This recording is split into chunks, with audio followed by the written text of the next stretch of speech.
contaminantes orgânicos em meio ambiente subterrâneo. Hoje nós vamos fazer a aula de número 25, que é a sequência da aula anterior sobre capilaridade. Essas aulas estão inseridas num contexto maior dentro do curso, que é o fluxo multifásico, onde nós apresentamos a relação entre fase livre e fase residual. Voltando então para o nosso conceito de capilaridade, a capilaridade, como eu mencionei a vocês na aula passada, ela é a propriedade mais importante para fluxo de dois ou mais fluidos em meio poroso. Assim como a condutividade hidráulica é o mais importante quando nós temos o fluxo de um único fluido em meio poroso, a capilaridade passa a ser a propriedade mais importante. Hoje nós vamos tentar então relacionar, ampliarmos o conceito que nós já mostramos na aula passada, para que nós possamos então interpretar de forma mais confortável esse conceito de capilaridade.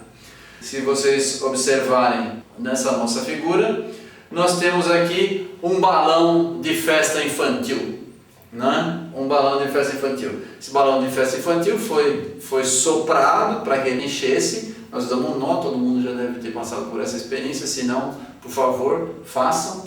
E eu tenho essa relação de uma pressão externa empurrando as paredes do balão. Ao mesmo tempo, eu também tenho uma pressão interna no interior do balão, do gás que eu soprei empurrando as paredes do balão. A minha pergunta é muito simples. Qual das duas pressões é maior? A pressão interna ou a pressão externa? A pressão que é maior é a pressão interna. Isso deveria ser intuitivo. Por quê? Porque eu estou soprando e à medida que eu coloco mais gás no interior desse mesmo balão, eu estou aumentando a sua pressão interna. Na verdade, a superfície do balão, ela, por ser uma superfície elástica, quando o balão está a mesma pressão, ele é uma superfície murcha, né? Os dois lados vão se contactar. À medida que eu vou enchendo, ele vai ganhando a sua forma e ele vai tendendo a se arredondar. Na verdade, ele é elástico e ele se adapta à pressão que lhe é fornecida. Então eu tenho o formato do balão reflete a diferença entre as pressões interna, que é maior, e a pressão externa. Extremamente importante, vou repetir para vocês um conceito muito intuitivo, muito fácil e que vai servir de guia no raciocínio da pressão capilar. Como eu coloquei ar no interior do balão, uma câmera de pneu de carro, de bicicleta, ela vai tendendo a se ajustar às diferenças de pressão. A sua superfície, por ser flexível, se adapta às diferenças de pressão. E como a pressão interna é maior, ela vai tendendo a ficar aproximadamente esférica. Ela não fica exatamente esférica porque as espessuras do material são distintas, então a reação à pressão é diferente para cada material. Mas se ele fosse perfeitamente homogênea a espessura, a gente teria um balão perfeitamente esférico.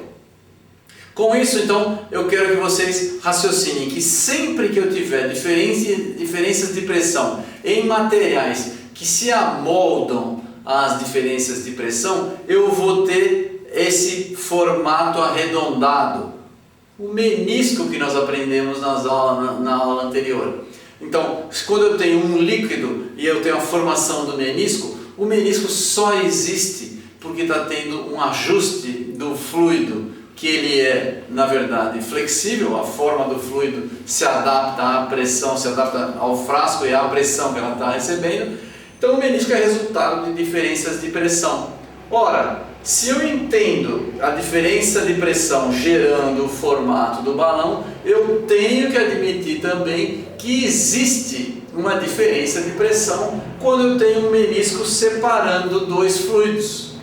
Ora, no interior do balão, quem está dentro da parte côncava está sob pressão maior. Quem está na parte convexa, a parte externa, está sob pressão menor. E eu tenho então uma diferença de pressão entre a pressão interna e a pressão externa.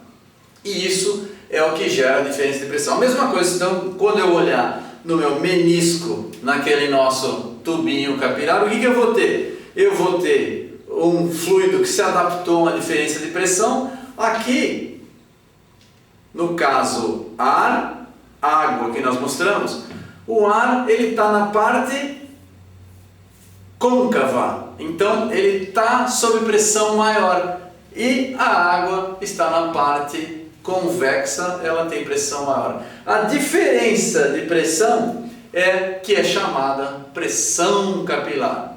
Então a capilaridade é quem gera a diferença de pressão, e o resultado da diferença de pressão é o que nós chamamos de pressão capilar. Então, repetindo para vocês, eu tenho uma diferença de pressão gerada pela capilaridade. O conceito tem que ser exaustivamente apresentado para que vocês fixem o conceito. Então, à medida que o fluido molhante invadiu, ele está deslocando o não molhante, e com isso ele está criando essa pressão no não molhante.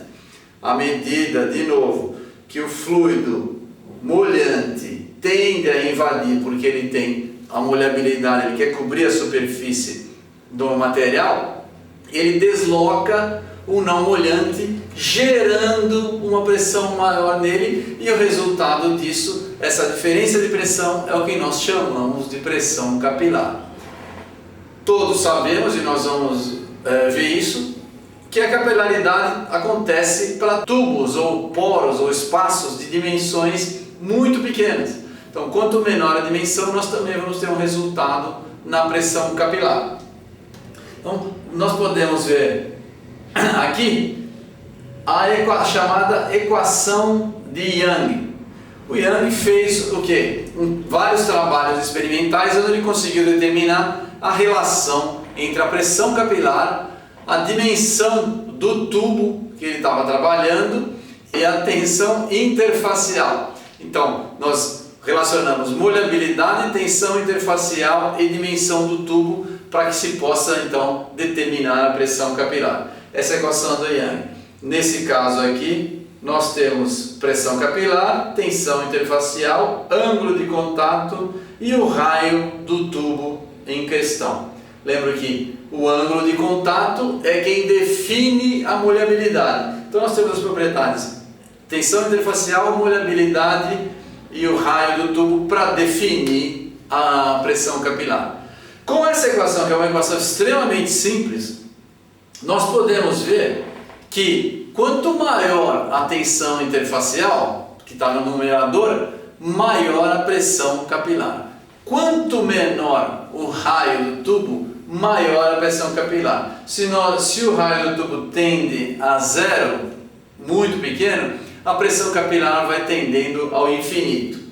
E aqui nós também podemos ver com o cosseno do ângulo de contato que para fluidos considerados perfeitamente molhantes, como os fluidos que nós mencionamos, a água em relação ao aquífero, nós temos o ângulo de contato é zero, né? Fluido perfeitamente molhante, ângulo de contato é zero. Qual é o cosseno de zero? O cosseno de zero é 1, e a equação de Young se resume então a 2 vezes a tensão interfacial dividido pelo raio do tubo. Essa é a nossa relação principal. Então, para que nós estimemos a capilaridade, basta que nós tenhamos a tensão interfacial entre os dois fluidos e nós tenhamos o raio do tubo em questão.